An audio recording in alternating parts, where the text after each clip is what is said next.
ಆತ್ಮೀಯ ವೀಕ್ಷಕರೇ, ಇವತ್ತಿನ ರೀಡಿಂಗಿಗೆ ನಿಮ್ಮೆಲ್ಲರಿಗೂ ಕೂಡ ಸ್ವಾಗತ. ಇವತ್ತಿನ ರೀಡಿಂಗಲ್ಲಿ ತಿಳ್ಕೊಳ್ಳೋಣ ನಿಮ್ಮ ಕರೆಂಟ್ ಎನರ್ಜಿ, ಹಾಗೆ ನಿಮ್ಮ ಪರ್ಸನ್ ಕರೆಂಟ್ ಎನರ್ಜಿ, ಈ ಪ್ರೀತಿಯಲ್ಲಿ ಏನು ನಡೀತಾ ಇದೆ, ಮುಂದೆ ನೀವೇನು ಮಾಡಬೇಕು, ಏನಾಗುತ್ತೆ, ಪ್ರತಿಯೊಂದು ಕೂಡ ಡೀಟೇಲ್ ಆಗಿ ಕ್ಯಾಂಡಲ್ ವ್ಯಾಕ್ಸ್ ರೀಡಿಂಗ್ ಹಾಗೆ ಟ್ಯಾರೋ ರೀಡಿಂಗಲ್ಲಿ ತಿಳ್ಕೊಳ್ಳೋಣ. ಇದೊಂದು ಜನರಲ್ ರೀಡಿಂಗ್ ಆಗಿರುತ್ತೆ. ನಿಮಗೆ ರೆಸೊನೇಟ್ ಆದರೆ ಮಾತ್ರ ರೀಡಿಂಗ್ನ ವಾಚ್ ಮಾಡೋದಕ್ಕೆ ಕಂಟಿನ್ಯೂ ಮಾಡಿ. ಇಲ್ಲ ಅಂತ ಹೇಳಿದ್ರೆ ನೀವು ಸ್ಕ್ರೀನ್ ಮೇಲೆ ಕಾಣ್ತಿರುವಂತಹ ನಂಬರಿಗೆ ವಾಟ್ಸಪ್ ಮಾಡಿಬಿಟ್ಟು ನಿಮ್ಮ ರೀಡಿಂಗ್ನ ಬುಕ್ ಮಾಡ್ಕೊಳ್ಬಹುದು. ಹಾಗೆ ಈ ಒಂದು ರೀಡಿಂಗ್ ಎನರ್ಜಿನ ರಿಸೀವ್ ಮಾಡ್ಕೊಳ್ಳೋದಕ್ಕೆ ಪ್ರತಿಯೊಬ್ಬರು ಕೂಡ ಸೆಲ್ಫ್ ಲವ್ ಅಂತ ಹೇಳಿಬಿಟ್ಟು ರೆಡ್ ಹಾರ್ಟ್ ಮಾರ್ಕ್ ಹಾಕಿ ಎನರ್ಜಿನ ರಿಸೀವ್ ಮಾಡ್ಕೊಳ್ಳಿ. ಸೆಲ್ಫ್ ಲವ್, ಸ್ವಯಂ ಪ್ರೀತಿ ಅಂತ ಹೇಳಿಬಿಟ್ಟು ರೆಡ್ ಹಾರ್ಟ್ ಮಾರ್ಕ್ ಹಾಕ್ತೀರಾ, ಎನರ್ಜಿನ ರಿಸೀವ್ ಮಾಡ್ಕೊಳ್ತೀರಾ. ಯಾವುದೇ ಕಾರಣಕ್ಕೂ ಅಳೋದು ಮತ್ತೊಂದೆಲ್ಲ ಬೇಡ, ಆದಷ್ಟು ಅದನ್ನು ಅವಾಯ್ಡ್ ಮಾಡಿ. ಓಕೆ, ನಿಮ್ಮ ಜೀವನಕ್ಕೆ ನಿಮ್ಗೆ ಖುಷಿ ಸಂತೋಷ ಬೇಕಲ್ವಾ? ಎಸ್ಸಾ? ಹಾಗಿದ್ರೆ ರೆಡ್ ಹಾರ್ಟ್ ಮಾರ್ಕ್ ಹಾಕಿ ಎನರ್ಜಿನ ರಿಸೀವ್ ಮಾಡ್ಕೊಳ್ಳಿ. ಓಕೆನಾ? ಎಸ್, ರೀಡಿಂಗ್ ಸ್ಟಾರ್ಟ್ ಮಾಡೋಣ. ಅದಕ್ಕೂ ಮುಂಚೆ ಇನ್ನೂ ನಿಮಗೆ ಕ್ಲಾಸಿಗೆ ಜಾಯಿನ್ ಆಗಬೇಕಂತ ಇದ್ದೀರಾ ಅಂತ ಹೇಳಿದ್ರೆ ಇನ್ನೊಂದು 2 ಡೇಸ್, ಇವತ್ತು ಮತ್ತು ನಾಳೆ ನಿಮಗೆ ಅವಕಾಶ ಇರುತ್ತೆ ಜಾಯಿನ್ ಆಗೋದಕ್ಕೆ. ಇಂಟ್ರೆಸ್ಟ್ ಇರೋರು ಬೇಗ ಜಾಯಿನ್ ಮಾಡ್ಕೊಳ್ಳಿ, ನಿಮ್ಮ ಸೀಟ್ನ ಬುಕ್ ಮಾಡ್ಕೊಳ್ಳಿ. ಸ್ಕ್ರೀನ್ ಮೇಲೆ ಕಾಣ್ತಿರುವಂತಹ ಡೀಟೇಲ್ಸ್ಗೆ ವಾಟ್ಸಪ್ ಮಾಡಿ ನಿಮ್ಮ ಸೀಟ್ನ ಬುಕ್ ಮಾಡ್ಕೊಳ್ಬೋದು. Powerful session. ಇನ್ನೇನು ಜಾಸ್ತಿ ಹೇಳೋದಕ್ಕಾಗಲ್ಲ. ಇನ್ನು ನೀವು ಸೆಷನಲ್ಲೇ ಕಲಿತೀರಾ, ಅದೆಲ್ಲ ಏನು ಡೀಟೇಲ್ಸ್ ಎಲ್ಲ ಅದನ್ನು ಕೂಡ ಅದರಲ್ಲೇ ನೋಡ್ತೀರಾ. ಸೊ ಇಂಟ್ರೆಸ್ಟ್ ಇದ್ದರೆ ಜಾಯಿನ್ ಆಗಿ. ಓಕೆ, ರೀಡಿಂಗ್ ಸ್ಟಾರ್ಟ್ ಮಾಡೋಣ. ಯೂನಿವರ್ಸಿ ಒಂದು ಥ್ಯಾಂಕ್ ಯು ಹೇಳಿ. ಮನಸ್ಸಿಂದ ಯೂನಿವರ್ಸಿಗೆ ಗ್ರ್ಯಾಟಿಟ್ಯೂಡ್ನ ಅರ್ಪಿಸಿ 3 ಟೈಮ್ಸ್. ಓಕೆ, ಈ ಒಂದು ಕ್ಯಾಂಡಲ್ ಫ್ಲೇಮ್ ನೋಡ್ತಾ ನಿಮ್ಮ ಹೆಸರನ್ನು 3 ಸಲ ಹೇಳ್ಕೊಳ್ಳಿ. ಹಾಗೆ ನಿಮ್ಮ ಪರ್ಸನ್, ನಿಮ್ಮ ವ್ಯಕ್ತಿಯ ಹೆಸರನ್ನು ಕೂಡ 3 ಸಲ ಹೇಳ್ಕೊಳ್ಳಿ. ಓಕೆ,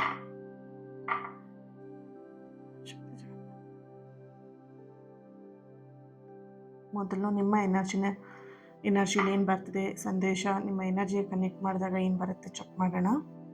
ಓಕೆ,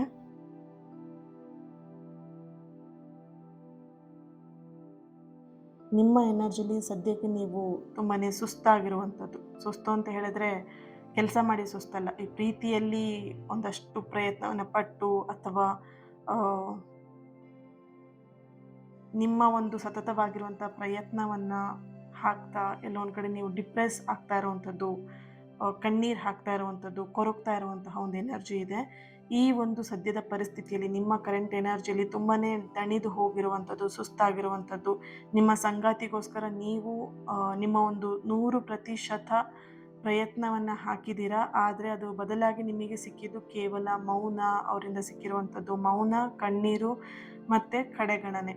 ನಿಮ್ಮನ್ನು ಇಗ್ನೋರ್ ಮಾಡಿರುವಂಥ ಒಂದು ಎನರ್ಜಿ ಇಲ್ಲಿ ಬರ್ತಾ ಇದೆ. ಈ ಒಂದು ಮೌನ, ಈ ಒಂದು ಕಣ್ಣೀರು ನಿಮಗೆ ಸಿಕ್ಕಿದಾಗ ಅಥವಾ ಅವ್ರು ನಿಮ್ಮನ್ನು ಇಗ್ನೋರ್ ಮಾಡಿದ ಮೇಲೆ ನೀವೇನು ನಿರ್ಧಾರ ಮಾಡಿದ್ದೀರ ನಿಮ್ಮ ಮನಸ್ಸಲ್ಲಿ ಅಂತ ಹೇಳಿದ್ರೆ, ನೀವು ಮಾನಸಿಕವಾಗಿ ಅವರಿಂದ ದೂರ ಸರಿಯುವಂತಹ ನಿರ್ಧಾರಕ್ಕೆ ನೀವು ಇವಾಗ ಬಂದಿರುವಂತಹ ಒಂದು ಎನರ್ಜಿ ಇದೆ. ಅಥವಾ ಈ ಒಂದು ವಿಷಯದಲ್ಲಿ ನೀವು ಬೇಸತ್ತು ಹೋಗಿದ್ದೀರಾ ಅನ್ನುವಂತಹ ಒಂದು ಎನರ್ಜಿ ಇಲ್ಲಿ ಬರ್ತಾ ಇದೆ. ಓಕೆ, ಅವರ ಎನರ್ಜಿ ಯಾವ ಥರ ಇದೆ ನೋಡೋಣ. ಅವರ ಎನರ್ಜಿಯಲ್ಲಿ ನಿಮ್ಮನ್ನು ಇನ್ನೂ ಸ್ವಲ್ಪ ಕಾಡಿಸ್ಬೇಕು. ಇಲ್ಲಿ ಅವರಿಗೆ ನಿಮ್ಮನ್ನು ಕಾಡಿಸೋದ್ರಿಂದ ಏನು ಪ್ರಯೋಜನ ಅಂತ ನಿಮ್ಮ ಮನಸ್ಸಲ್ಲಿ ಅನ್ನಿಸ್ಬೋದು. ನಾನು ಅಷ್ಟು ಪ್ರೀತಿ ಕೊಟ್ಟೆ ಅಲ್ವಾ, ಆ ವ್ಯಕ್ತಿಗೆ ಯಾಕೆ ಈ ಥರ ಅಂತ ಹೇಳಿ ಅನ್ನಿಸ್ಬೋದು. ಬಟ್ ಇಲ್ಲಿ ಎಲ್ಲೋ ಒಂದು ಕಡೆ ಒಂದು ಕಾರ್ಮಿಕ್ ರಿಲೇಷನ್ಶಿಪ್ ಕಾಣಿಸ್ತಿದೆ, ಕಾರ್ಮಿಕ್ ಬಂಧನ ಅನ್ನುವಂಥದ್ದು ಕಾಣಿಸ್ತಿದೆ. ಎಲ್ಲೋ ಒಂದು ಕಡೆ ಅವ್ರು ನಿಮಗೆ ಸರಿಯಾಗಿರೋ ಪಾಠ ಕಲಿಸ್ತಾ ಇದ್ದಾರೆ, ನೀವು ಕಲಿತಾ ಇಲ್ಲ. ಅದಕ್ಕೆ ಅವರು ಮೇಲಿನ ಮೇಲೆ ರಿಪೀಟಾಗಿ ಒಂದೇ ತಪ್ಪುಗಳನ್ನ, ಒಂದೇ ವಿಷಯದಲ್ಲಿ ಅವರು ಮಿಸ್ಟೇಕ್ ಮಾಡ್ತಾ, ಹರ್ಟ್ ಮಾಡ್ತಾ, ನಿಮಗೆ ಬೇಜಾರು ಮಾಡ್ತಿರುವಂತಹ ಒಂದು ಎನರ್ಜಿ ಇದೆ. ಇಲ್ಲಿ ನೀವು ಟಾಕ್ಸಿಕ್ ರಿಲೇಷನ್ಶಿಪ್ಪಲ್ಲಿ ಇದ್ದೀರಾ, ಅದು ನಿಮಗೆ ಟಾಕ್ಸಿಕ್ ರಿಲೇಷನ್ಶಿಪ್ ಅಂತ ಗೊತ್ತಿದ್ರೂ ಕೂಡ ನೀವೆಲ್ಲೋ ಒಂದು ಕಡೆ ಈ ರಿಲೇಷನ್ಶಿಪ್ನ ಮುಂದುವರ್ಸ್ಕೊಂಡು ಹೋಗ್ತಾ ಇದ್ದೀರಾ. ಆ ವ್ಯಕ್ತಿನೇ ಬೇಕು, ಆ ವ್ಯಕ್ತಿ ಇಲ್ಲದೇ ನಾನು ಜೀವನದಲ್ಲಿ ಮುಂದುವರಿಯೋಕ್ಕಾಗಲ್ಲ ಅಂತ ನೀವು ಅಂದ್ಕೊಂಡಿದ್ದೀರಾ. ಅರ್ಥ ಮಾಡ್ಕೊಳ್ಳಿ ಡಿಯರ್ಸ್, ನೀವು ರಿಲೇಷನ್ಶಿಪ್ ಅಂತ ಹೇಳಿದ್ರೆ, ಸಂಬಂಧ, ಪ್ರೀತಿ ಅಂತ ಹೇಳಿದ್ರೆ ಕಣ್ಣೀರು ಹಾಕೋದು ಅಥವಾ ಖುಷಿಯಿಂದ ಇರೋದು ಅರ್ಥ ಮಾಡ್ಕೊಳ್ಳಿ. ಓಕೆ, ನೋಡ್ಬೋದು ಹೈ ಫ್ಲೇಮ್ ಎನರ್ಜಿ ಬರ್ತಿದೆ. ಅವರ ಎನರ್ಜಿ ಯಾವ ಥರ ಇದೆ ಅಂತ ಹೇಳಿದ್ರೆ, ನೀವು ಯಾವಾಗ ಅವ್ರ ಹಿಂದೆ ಹೋಗೋದನ್ನ ಸಂಪೂರ್ಣವಾಗಿ ನಿಲ್ಲಿಸ್ತಿರೋ ಆಗ ಇಲ್ಲಿ ಒಂದು ದ ಎಂಪರರ್ ಕಾರ್ಡ್ ಎನರ್ಜಿ ಇಲ್ಲಿ ಹೈ ಎನರ್ಜಿ ಬರ್ತಾ ಇದೆ. Emperor card energy. Okay, yes, ಆ ಒಂದು ಕಾರ್ಡ್ ಎನರ್ಜಿ ಆಕ್ಟಿವೇಟ್ ಆಗುತ್ತೆ ನಿಮ್ಮ ಒಂದು ಎನರ್ಜಿ ಕನೆಕ್ಟ್ ಮಾಡಿದಾಗ ಇಲ್ಲಿ ಬರ್ತಾ ಇರುವಂಥದ್ದು. ಓಕೆನಾ, ನಿಮ್ಮ ಸಂಗಾತಿ ಸದ್ಯಕ್ಕೆ ಒಂದು ರೀತಿ ಅಹಂಕಾರದಿಂದ ತುಂಬ ಹೋಗಿರುವಂತಹ ಒಂದು ಎನರ್ಜಿ ಇದೆ. ಇವರು ನನ್ನನ್ನು ಬಿಟ್ಟು ಎಲ್ಲೂ ಹೋಗಲ್ಲ ಇವಳು ಅಥವಾ ಇವನು, ಎಲ್ಲೂ ಹೋಗೋದಿಲ್ಲ. ನಾನೇನಾದರೂ ಮಾಡಿದರೂ ಕೂಡ ನನ್ನ ಹಿಂದೆ ಬರ್ತಾನೆ ಇರ್ತಾರೆ. ನಾನು ಏನೇ ಮಾಡಿದರೂ ಅಷ್ಟೇ, ಏನು ಮಾಡದೇ ಇದ್ರೂ ಅಷ್ಟೇ ನನ್ನ ಹಿಂದೆ ಬಂದೇ ಬರ್ತಾರೆ. ಇವ್ರು ಎಲ್ಲೂ ಬಿಟ್ಟು ಹೋಗಲ್ಲ ಅನ್ನುವಂತಹ ಅತಿಯಾಗಿರುವಂತಹ ಒಂದು ನಂಬಿಕೆ ಅವರಲ್ಲಿ ಇದೆ. ಹಾಗಾಗಿ ಅವ್ರು ನಿಮ್ಮನ್ನು ಇಷ್ಟು ಆಟ ಆಡಿಸ್ತಾ ಇದ್ದಾರೆ, ಇಷ್ಟು ನಿಮಗೆ ಅಯ್ಯೋ ಅಂತ ಅನ್ನಿಸ್ತಾ ಇದ್ದಾರೆ. ಓಕೆನಾ? ಸೊ ಈ ರೀಡಿಂಗ್ ಯಾರೆಲ್ಲ ನೋಡ್ತಾ ಇರಬಹುದು ನೋಡೋಣ. J letter, M letter, K letter, R letter, S letter, T letter, D letter, N letter, V letter, H letter, K letter. Date of birth 1, 20, 30, 30, 6, 16, 19, 22, okay. ಇಸ್ವಿಗಳು, ವರ್ಷ, ನೀವು ಹುಟ್ಟಿದ ವರ್ಷ ಇರ್ಬೋದು, ನಿಮ್ಮ ಪರ್ಸನ್ ಹುಟ್ಟಿದಂತಹ ವರ್ಷ ಆಗಿರಬಹುದು. 2007, 2001, 2000, 1984, 78, 1982, 1996, 1987, 1999. ಓಕೆ, ನೆಕ್ಸ್ಟ್ ನೋಡೋಣ ಟ್ಯಾರೋಯಿಂದ ಏನು ಬರುತ್ತೆ ಅಂತ.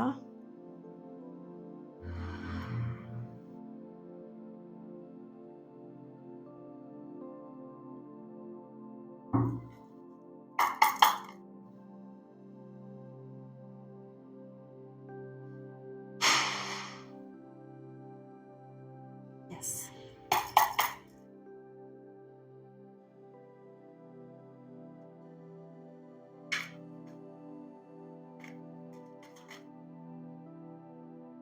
ಓಕೆ.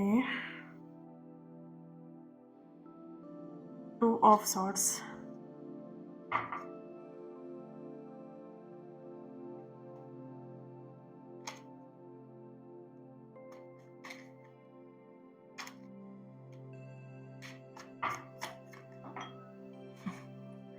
ನೋಡಿ, ಟ್ಯಾರೋ ರೀಡಿಂಗ್ನ ನಂಬೋದಾ, ಬಿಲೀವ್ ಮಾಡ್ಬೋದಾ, ಎನರ್ಜಿ ಹಾಗೆ ಹೀಗೆ ಅವರಿಗೆ ಈಗಷ್ಟೇ ನಿಮ್ಮ ಎದುರಿಗೆ ನಾನು ಇದರಲ್ಲಿ ಸೇರಿಸ್ದೆ, ಬೇಡ ಈ ಕಾರ್ಡ್ ತೊಗೊಳ್ಳೋದು ಅಂತ ಹೇಳಿ. ಓಕೆನಾ? ಸೊ ಬೇಕಿದ್ರೆ ವಿಡಿಯೋನ ಹಿಂದೆ ತಿರುಗಿಸಿ ನೋಡಿ ಬೇಕಿದ್ರೆ. ಓಕೆ, ಎನರ್ಜೀಸ್ ನಿಮಗೆ ಯಾವ ಎನರ್ಜಿ ಯಾವ ಟೈಮಲ್ಲಿ ಏನು ಸಿಗಬೇಕು, ಅದು ನಾನು ತಡೆ ಹಿಡಿದ್ರೂ ಕೂಡ ಅದು ಬಂದೇ ಬರುತ್ತೆ. ಎನರ್ಜಿ ನಿಮಗೆ ಸಿಗೋವಂಥದ್ದು ಸಿಕ್ಕೇ ಸಿಗತ್ತೆ. ಓಕೆ, ಸೊ ಎಸ್, ಜಾಸ್ತಿ ಪ್ರೂವ್ ಮಾಡೋ ಅವಶ್ಯಕತೆ ಇಲ್ಲ ನನಗೆ, ಯಾಕಂದರೆ ಆ ಟ್ಯಾರೋ ರೀಡಿಂಗ್ ಎನರ್ಜಿನೇ ಆ ರೀತಿಯಾಗಿ. ಓಕೆನಾ? ಸೊ ಬಿಲೀವ್ ಮಾಡಿದ್ರು ಹೋಗಿ ರೈಟ್ ಅನ್ನಿ ಅಂತ ಹೇಳ್ತೀವಿ ಅಷ್ಟೇ. Queen of pentacle, king of cups. Okay,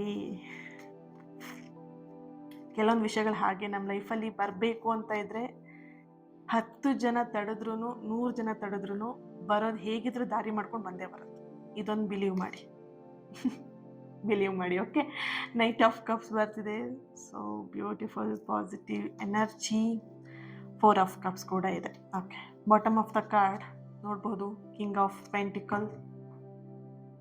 ಅಹಂಕಾರದ ಮುದ್ದೆ ಅಂತ ಹೇಳ್ಬೋದು ನಿಮ್ಮ ಪರ್ಸನ್. ಓಕೆ, ಏನು ಬಿಟ್ಟರು ಅವ್ರು ಈಗೋ ಮಾತ್ರ ಬಿಡಲ್ಲ. ಅವ್ರ ಹತ್ರ ಏನಿರತ್ತೋ ಏನಿರಲ್ವೋ ಈಗೋ ಮಾತ್ರ ನಾನು ಬಿಡಲ್ಲ ಅನ್ನೋಂಥ ವ್ಯಕ್ತಿ. ಅಹಂಕಾರದ ಮುದ್ದೆ.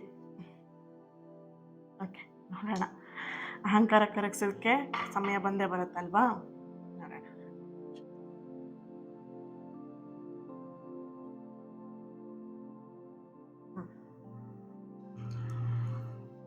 ನೋಡಬಹುದು 2 ಆಫ್ ಸಾರ್ಡ್ಸ್, ಹಾಗೆಯೇ 8 of swords and bottom of the card ಇಲ್ಲಿ ಕಿಂಗ್ ಆಫ್ ಪೆಂಟಿಕಲ್ ಎನರ್ಜಿ. ನಿಮ್ಮ ಪರ್ಸನ್ ಎನರ್ಜಿಲಿ ಫುಲ್ ಫಿಕ್ಸ್ ಆಗ್ಬಿಟ್ಟಿದೆ. ಇಲ್ಲಿ ಟ್ಯಾರೋ ರೀಡಿಂಗಲ್ಲೂ ಬಂದಿದೆ, ಹಾಗೆ ಇಲ್ಲಿ ಕ್ಯಾಂಡಲ್ ವ್ಯಾಕ್ಸ್ ರೀಡಿಂಗಲ್ಲೂ ಬರ್ತಾ ಇದೆ. ಇವ್ರು ನನ್ನನ್ನು ಬಿಟ್ಟು ಎಲ್ಲೂ ಹೋಗಲ್ಲ.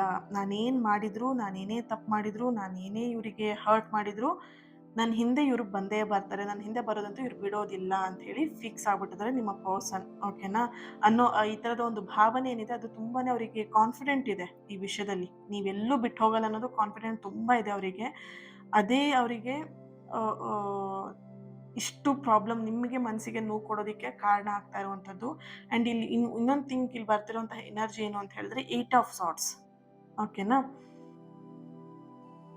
ಒಂದು ಅರ್ಥ ಮಾಡ್ಕೊಳ್ಳಿ, ನೀವು ಯಾವಾಗ ಸೈಲೆಂಟ್ ಆಗ್ತಿರೋ ನಿಮ್ಮ ಕಡೆಯಿಂದ ಯಾವುದೇ ರಿಯಾಕ್ಷನ್ ಹೋಗೋದಿಲ್ಲ ಅಲ್ವಾ, ಅವಾಗ ಅವರಿಗೆ ಇಡೀ ಪ್ರಪಂಚನೇ ಕಲ್ಲೋಲ ಆಗುವಂತಹ ಸ್ಥಿತಿ ಅವರ ಎನರ್ಜಿಲಿ ಬರ್ತಿದೆ. ಯಾಕಂದರೆ ಆ ಕಾನ್ಫಿಡೆಂಟನ್ನ ಶೇಕ್ ಮಾಡೋದಕ್ಕೆ, ಆ ಕಾನ್ಫಿಡೆಂಟನ್ನ ಅವರಿಗೆ ನೀವು ಎಲ್ಲೂ ಹೋಗೋದಿಲ್ಲ ಅನ್ನೋಂಥ ಕಾನ್ಫಿಡೆಂಟ್ ಇದೆಯಲ್ಲ, ಅದನ್ನು ಶೇಕ್ ಮಾಡೋದಕ್ಕೆ ಕೆಪಾಸಿಟಿ ಇರೋದು ನಿಮಗೆ ಮಾತ್ರ, ನಿಮ್ಮೊಬ್ಬರಿಂದ ಮಾತ್ರ. ನೀವು ಅಂದ್ಕೊಳ್ತಿದ್ದೀರಾ ಇಲ್ಲಿ ನಾನು ಬೇರೆಯವರು ಸಹಾಯನ ತೊಗೊಂಡ್ರೆ ಇದನ್ನು ಸರಿ ಮಾಡ್ಕೊಳ್ಬೋದು, ನನ್ನ ಪರ್ಸನ್ ಬೇರೆಯವ್ರ ಮಾತನ್ನ ಕೇಳ್ತಾರೆ, ನಾನು ಬೇರೆಯವ್ರ ವಿಷಯದಲ್ಲಿ ಬೇರೆಯವರ ಸಹಾಯನ ತಗೊಂಡು ನಾನು ಈ ವಿಷಯದಲ್ಲಿ ನಾನು ಮುಂದುವರಿತೀನಿ. ನೋ, ಅವ್ರು ಯಾರ ಮಾತನ್ನು ಕೇಳುವಂತಹ ವ್ಯಕ್ತಿ ಅಲ್ಲ. ನಿಮ್ಮ ಒಂದು ವರ್ತನೆ, ನೀವು ಯಾವಾಗ ಸೈಲೆಂಟ್ ಆಗಿ ನಿಮ್ಮ ಲೈಫ್ ಬಗ್ಗೆ ನೀವು ಯಾವಾಗ ಫೋಕಸ್ ಮಾಡೋಕ್ಕೆ ಶುರು ಮಾಡ್ತೀರಾ, ನಿಮ್ಮ ಕಡೆಯಿಂದ ಹೋಗುವಂಥ ರಿಯಾಕ್ಷನ್ ಯಾವಾಗ ಅದು ಸ್ಟಾಪ್ ಆಗುತ್ತೆ, ಆಗ ಅವರಿಗೆ ಇಡೀ ಪ್ರಪಂಚ ಅಲ್ಲೋಲ ಕಲ್ಲೋಲ ಆಗೋದು. ಆ್ಯಂಡ್ ನನ್ನ ಇಷ್ಟದಂತೆ ನಡ್ಕೊಳ್ತಿದ್ದಂತಹ ವ್ಯಕ್ತಿ ಇದ್ದಕ್ಕಿದ್ದಂಗೆ ಹೇಗೆ ಅದು ಬದಲಾದರು, ನನ್ನ ಮೇಲೆ ಇಟ್ಟಂತಹ ಅತಿಯಾದಂತಹ ಪ್ರೀತಿ ಎಲ್ಲಿ ಹೋಯಿತು ಅನ್ನುವಂತಹ ಆತಂಕ ಆಗಿರ್ಬೋದು, ಅಥವಾ ನಿಮ್ಮನ್ನು ಕಳ್ಕೊಳ್ಳುವಂತಹ ಭಯ ಅವರಲ್ಲಿ ತಕ್ಷಣವೇ ಶುರು ಆಗುತ್ತೆ. ಯಾವಾಗ ನೀವು ಅವರಿಂದ ಹೋಗೋದನ್ನು ಸ್ಟಾಪ್ ಮಾಡಿದಾಗ, ಅವ್ರಿಗೆ ನೀವು ಯಾವಾಗ ರಿಯಾಕ್ಷನ್ನ ಕೊಡ್ತಿರಲ್ವ, ಆ ರಿಯಾಕ್ಷನ್ ಎಲ್ಲ ಯಾವಾಗ ಸ್ಟಾಪ್ ಮಾಡ್ತೀರಾ, ಆವಾಗ ಈ ಫೀಲಿಂಗ್ನ ಅವ್ರು ಇಲ್ಲಿ ಮಾಡ್ತಾರೆ. ಇಲ್ಲಿ 2 ಆಫ್ ಸಾರ್ಟ್ಸ್ ಬರ್ತಾ ಇದೆ. ಮುಂದಿನ ದಿನದಲ್ಲಿ ಅವರ ನಡೆ ಏನು ಅಂತ ಹೇಳಿದ್ರೆ, ಇಲ್ಲಿ ಕಾರ್ಡ್ಸ್ಗಳು ಸ್ಪಷ್ಟವಾಗಿ ತೋರಿಸ್ತಾ ಇದೆ. ಅವ್ರು ಇಷ್ಟು ದಿನ ನಿಮ್ಮಿಂದ ಮುಚ್ಚಿಟ್ಟಿದ್ದಂತಹ ಭಾವನೆಗಳನ್ನು ಒಪ್ಕೊಳ್ಳೇಬೇಕಾದಂಥ ಪರಿಸ್ಥಿತಿ ಬಂದೇ ಬರುತ್ತೆ ಅವ್ರ ಎದುರಿಗೆ. ಓಕೆನಾ, ನಿಮ್ಮ ಮೌನನೇ ಅವರಿಗೆ ಒಂದು ದೊಡ್ಡ ಶಿಕ್ಷೆಯಾಗಿ ಅವರ ಒಂದು ತಮ್ಮ ಅಹಂಕಾರದಲ್ಲಿ ಏನು ಬೆಳೀತಾ ಇದ್ದಾರೆ, ಅಥವಾ ಅಹಂಕಾರದಲ್ಲಿ ಪ್ರೀತಿನ ಏನು ನಡ್ಸ್ಕೊಂಡು ಹೋಗ್ತಾ ಇದ್ದಾರಲ್ವಾ, ಆ ಅಹಂಕಾರ ಅನ್ನುವಂಥದ್ದು ಏನಿದೆ, ಆ ಅಹಂಕಾರ ಬದಿಗಿಟ್ಟು ನಿಮ್ಮ ಮೌಲ್ಯವನ್ನು, ನಿಮ್ಮ ವ್ಯಾಲ್ಯೂನ ಅರ್ಥ ಮಾಡಿಕೊಂಡು ತಾವಾಗಿ ನಿಮ್ಮ ಹತ್ರ ಹುಡ್ಕೊಂಡು ಬರ್ತಾರೆ. ಇದು ಖಂಡಿತ, ಇದು 100% ಎನರ್ಜಿ ಇದೆ. ಯಾಕಂತ ಹೇಳಿದ್ರೆ ಇಲ್ಲಿ ನೈಟ್ ಆಫ್ ಕಪ್ಸ್ ಎನರ್ಜಿ ಬರ್ತಿದೆ ಅಲ್ವಾ, ಪವರ್ಫುಲ್ ಆಗಿರುವಂಥದ್ದು. ಇಲ್ಲಿ ಪವರ್ಫುಲ್ ಆಗಿರುವಂತಹ ಒಂದು ಎನರ್ಜಿ ಇಲ್ಲಿ ಬರ್ತಿರುವಂಥದ್ದು. ಮೊದಲನೇದಾಗಿ ನೀವೇನು ಮಾಡ್ಬೇಕಂತ ಹೇಳಿದ್ರೆ, ನಿಮ್ಮ ಮನಸ್ಸಲ್ಲಿ ನೋವು ಇರಬಹುದು, ನಿಮ್ಮ ಜೀವನದಲ್ಲಿ ಇವಾಗ ನೋವು ಇರಬಹುದು, ಬಹುಶಃ ನೀವಿಬ್ರು ಇವಾಗ ನೋ ಕಾಂಟ್ಯಾಕ್ಟ್ ಸಿಚುವೇಶನಲ್ಲೂ ಇರಬಹುದು, ಏನೇ ಆಗಿರಬಹುದು. ಓಕೆನಾ, ನಿಮ್ಮ ನಡುವೆ 3ನೇ ವ್ಯಕ್ತಿನೂ ಕೂಡ ಇರಬಹುದು, ಹಸ್ತಕ್ಷೇಪ ಇರಬಹುದು, ಅಥವಾ ಕುಟುಂಬದಲ್ಲಿ ಒಪ್ಪಿಗೆ ಇಲ್ಲ ಅಂತ ಸಮಸ್ಯೆನೂ ಕೂಡ ಇರಬಹುದು. ನೀವು ಅವ್ರನ್ನ ಕಳ್ಕೊಳ್ಳೋದಕ್ಕೆ ನಿಮಗೆ ಇಷ್ಟ ಇಲ್ಲ ಅಂತ ಹೇಳಿದ್ರೆ, ನೀವೇನು ಮಾಡ್ಬೇಕಂದ್ರೆ ಅವ್ರ ಹಿಂದೆ ಹೋಗೋದನ್ನ ನೀವು ಮೊದಲು ಸ್ಟಾಪ್ ಮಾಡಬೇಕು. ನೀವು ಅವರ ಒಂದು ವಿಷಯಗಳಿಗೆಲ್ಲ ನೀವು ರಿಯಾಕ್ಷನ್ ಕೊಡೋದನ್ನ ಸ್ಟಾಪ್ ಮಾಡಬೇಕು. ಆವಾಗ ಮಾತ್ರ ಅವ್ರು ನಿಮ್ಮ ಒಂದು ಜೀವನಕ್ಕೆ ವಾಪಸ್ ಬರುವಂಥ ಸಾಧ್ಯತೆಗಳು ಹೆಚ್ಚಾಗಿ ಇಲ್ಲಿ ಕಾಣಿಸ್ತಾ ಇದೆ. ಓಕೆನಾ, ಇಲ್ಲಿ ನೀವು ಅಂದ್ಕೊಂಡಿದ್ರೆ ಆ ವ್ಯಕ್ತಿಗೆ ನನ್ನ ಮೇಲೆ ಇಷ್ಟ ಇಲ್ಲ, ಫೀಲಿಂಗ್ಸ್ ಇಲ್ಲ ಅಂತ, ನಿಮ್ಮ ಮೇಲೆ ಇಷ್ಟ ಇದೆ. ಓಕೆನಾ, ಅತಿಯಾಗಿರುವಂಥದ್ದು. ಇಲ್ಲಿ ಎಲ್ಲೋ ಒಂದು ಕಡೆ ಪಾಸಿಟಿವ್ ಇದ್ದಾರೆ ನಿಮ್ಮ ಪರ್ಸನ್. ಯಾರ ಜೊತೆಗೂ ಮಾತಾಡಬೇಡ, ಯಾರ ಜೊತೆಗೂ ಇರಬೇಡ, ನೀನು ಇದೇ ಡ್ರೆಸ್ ಹಾಕ್ಕೊಬೇಕು, ಹಿಂಗೆ ಇರಬೇಕು, ನೀನು ಹಿಂಗೆ ಮಾತಾಡಬೇಕು, ಇದೇ ಥರನೇ ಇರಬೇಕು. ಸೊ ಎಲ್ಲೋ ಒಂದು ಕಡೆ ಅವ್ರು ನಿಮ್ಮನ್ನು ರಿಸ್ಟ್ರಿಕ್ಷನ್ ಮಾಡಿ ನಾನು ಹೇಳ್ದಂಗೆ ಕೇಳ್ಕೊಂಡು ಇರಬೇಕು ಅನ್ನೋ ಥರ, ಈ ಥರ ನಿಮ್ಮ ವ್ಯಕ್ತಿ ಮಾಡ್ತಾ ಇರುವಂಥ ಒಂದು ಎನರ್ಜಿ ಇದೆ ಇಲ್ಲಿ. ಆ್ಯಂಡ್ ಇಲ್ಲಿ ನಿಮಗೆ ಸಿಗ್ತಾ ಇರುವಂತಹ ಒಂದು ಎನರ್ಜಿ ಯಾವ ಥರ ಅಂತ ಹೇಳಿದ್ರೆ, ಓಕೆ, ಯೂನಿವರ್ಸಿನ ನಿಮಗೊಂದು ಸೈನ್ ಸಿಗ್ತಾ ಇರುವಂಥದ್ದು. ನೀವಿಲ್ಲಿ 4 ಆಫ್ ಕಪ್ಸ್ ಎನರ್ಜಿಲಿ ನೋಡಬಹುದು. ಓಕೆನಾ, ಓಕೆ, 4 ಆಫ್ ಕಪ್ಸ್ ಎನರ್ಜಿಲಿ ನೋಡಬಹುದು ನೀವು. ಸ್ವಲ್ಪ ಡಿಸ್ಟರ್ಬೆನ್ಸ್ ಇತ್ತು, ಹಾಗಾಗಿ ನಾನು ಸೈಲೆಂಟ್ ಆದೆ. 4 ಆಫ್ ಕಪ್ಸ್ ಎನರ್ಜಿಲಿ ನೋಡಬಹುದು. ನಿಮಗೆ ಯೂನಿವರ್ಸಿಂದ ಬರ್ತಿರುವಂತಹ ಸಂದೇಶ ಏನು ಅಂತ ಹೇಳಿದ್ರೆ, ಇಷ್ಟು ದಿನ ನೀವೇನು ಕಣ್ಣೀರು ಹಾಕಿದ್ದೀರ ಅದನ್ನು ನಿಲ್ಲಿಸಿ. ನೀವು ಯಾವಾಗ ಅವರನ್ನು ಬೆನ್ನು ಬೀಳೋದನ್ನು ಯಾವಾಗ ನಿಲ್ಲಿಸ್ತೀರ ಅಲ್ವಾ, ನಿಮ್ಮ ಸ್ವಯಂ ಗೌರವಕ್ಕಾದರೂ, ನಿಮ್ಮ ಕುಟುಂಬದ ಮೌಲ್ಯಗಳಿಗೋಸ್ಕರ ಆದರೂ ನೀವು ಈ ಕೆಲಸವನ್ನು ಮಾಡಲೇಬೇಕು. ನೀವು ಅವ್ರ ಹಿಂದೆ ಹೋಗೋದನ್ನು ನಿಲ್ಲಿಸುವಂಥದ್ದು. ಓಕೆನಾ, ಇಡೀ ಎನರ್ಜಿ ಅವಾಗ ಶಿಫ್ಟ್ ಆಗುತ್ತೆ. ಕಂಪ್ಲೀಟ್ ನಿಮ್ಮಿಬ್ಬರ ರಿಲೇಶನ್ಶಿಪ್ಪಲ್ಲಿ ನಡೀತಾ ಇದೆ, ಇದು ಕಂಪ್ಲೀಟ್ ಎನರ್ಜಿ ಶಿಫ್ಟ್ ಆಗೇ ಆಗುತ್ತೆ. ಓಕೆನಾ, ಸೊ ಆ್ಯಂಡ್ ಇಲ್ಲಿ 2 ಆಫ್ ಸಾರ್ಟ್ಸ್ ಹಾಗೆಯೇ ಕ್ವೀನ್ ಆಫ್ ಪೆಂಟಿಕಲ್ ಎನರ್ಜಿ ಇದೆ. ಓಕೆ,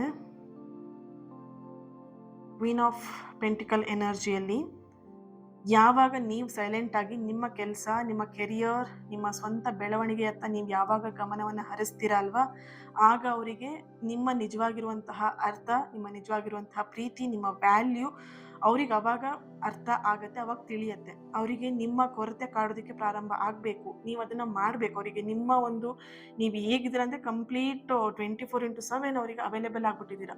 ಓಕೆನಾ, ಸೊ ಅವ್ರಿಗೆ ಮೆಸೇಜ್ ಮಾಡ್ತಾರೆ, ಅದ ತಕ್ಷಣ ರಿಪ್ಲೈ ಮಾಡ್ತಾರೆ, ಕಾಲ್ ಮಾಡ್ತಾರೆ, ಅದ ತಕ್ಷಣ ರಿಪ್ಲೈ ಮಾಡ್ತಾರೆ, ಕಾಲ್ ಬಂದಿಲ್ವಾ ವೆಯ್ಟ್ ಮಾಡ್ಕೊಂಡಿರ್ತೀರಾ. ಇದೆಲ್ಲ ಅವರಿಗೆ ಕರೆಕ್ಟಾಗಿ ಗೊತ್ತಿದೆ, ನಿಮ್ಮ ಲೈಫ್ ರೊಟೀನ್ ಹೇಗೆ ಅಂತ ಹೇಳಿಬಿಟ್ಟು. ಅದಕ್ಕೆ ಇಲ್ಲಿ ಬರ್ತಿರೋದು, ನಿಮ್ಮ ಜೀವನದ ಮೇಲೆ ನೀವು ಯಾವಾಗ ಗಮನವನ್ನು ಕೊಡ್ತೀರಾ ಆವಾಗ ನೋಡ್ಬೋದು ನಿಮ್ಮ ಒಂದು ಕೊರತೆ ಅವ್ರಿಗೆ ಯಾವಾಗ ಕಾಡೋದಕ್ಕೆ ಪ್ರಾರಂಭ ಆಗುತ್ತೆ. ನಿಮ್ಮ ಪ್ರೀತಿಯ ಆಳ, ನೀವು ಕೊಟ್ಟಂತಹ ಗೌರವ, ನೀವು ಎಷ್ಟು ದೊಡ್ಡ ವ್ಯಕ್ತಿ, ನಿಮ್ಮ ಪ್ರೀತಿ ಎಷ್ಟು ದೊಡ್ಡದು ಅಂತ ಹೇಳ್ಬಿಟ್ಟು ಅವ್ರಿಗೆ ಅವಾಗ ಅರ್ಥ ಆಗುತ್ತೆ, ನೆನಪಾಗುತ್ತೆ.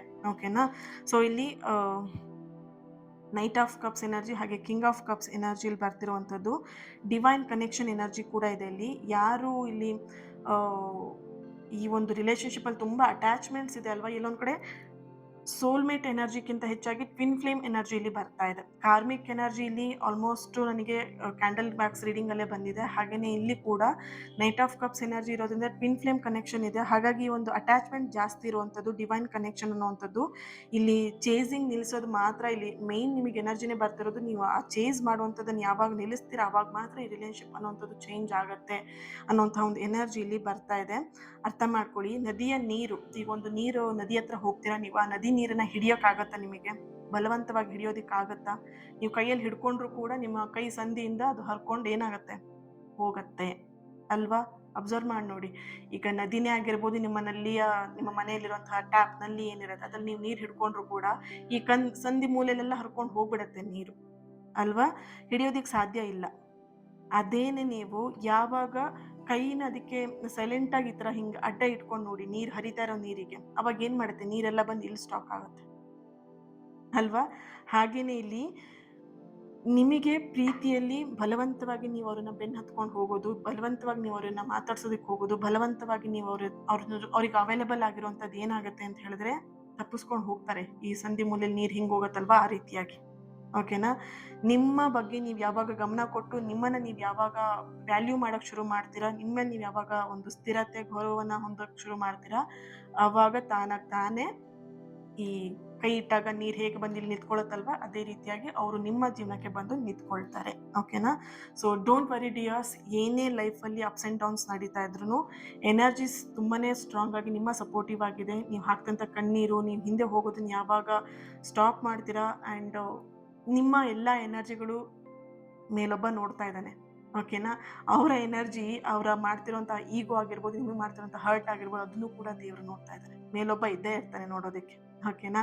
ಇಲ್ಲಿ ಜಗತ್ತಿನ ಕಣ್ಣುಗಳನ್ನ ತಪ್ಪಿಸ್ಬೋದು, ಜಗತ್ತಲ್ಲಿ ಇರುವಂತಹ ಅವ್ರಿವ್ರ ಮಾತುಗಳನ್ನ ನಂಬಿಟ್ಟು ಅವ್ರವ್ರ ಮಾತುಗಳನ್ನ ಕೇಳಿ ದಾರಿ ತಪ್ಪೋದು. ಬಟ್ ಮೇಲ್ಗಡೆ ಒಬ್ಬ ನೋಡ್ತಾ ಇರ್ತಾನೆ, ಅವ್ನ ದಾರಿ ತಪ್ಪಿಸೋದಿಲ್ಲ. ಹಾಗೆ ಓಕೆ, ನಿಮ್ದಾಗಿದ್ದು ಖಂಡಿತ ನಿಮಗೆ ಸಿಕ್ಕೇ ಸಿಗತ್ತೆ. ಅದು ನೀವು ಕಷ್ಟಪಟ್ರು ಕಷ್ಟಪಡದೇ ಇದ್ರು ನಿಮಗೆ ಹಿಂಗೆ ಸಿಗ್ಬೇಕು, ಅದು ಸಿಕ್ಕೇ ಸಿಗತ್ತೆ. ಇದನ್ನೊಂದು ಅರ್ಥ ಮಾಡ್ಕೊಳ್ಳಿ. ಓಕೆ, ಸೊ ಎಸ್, ಇವತ್ತಿನ ರೀಡಿಂಗ್ ತುಂಬಾ ಪಾಸಿಟಿವ್ ಆಗಿತ್ತು. ಒಂದು ಹೊಸ ದಾರಿನ ತೋರಿಸಿದೆ, ನಿಮಗೊಂದು ಸ್ಟ್ರೆಂತ್ ಸಿಕ್ಕಿದೆ, ಪಾಸಿಟಿವ್ ಎನರ್ಜಿ ನಿಮಗೆ ಸಿಕ್ಕಿದೆ ಅನ್ನೋದನ್ನ ನಾನು ಇಲ್ಲಿ ಭಾವಿಸ್ತೀನಿ.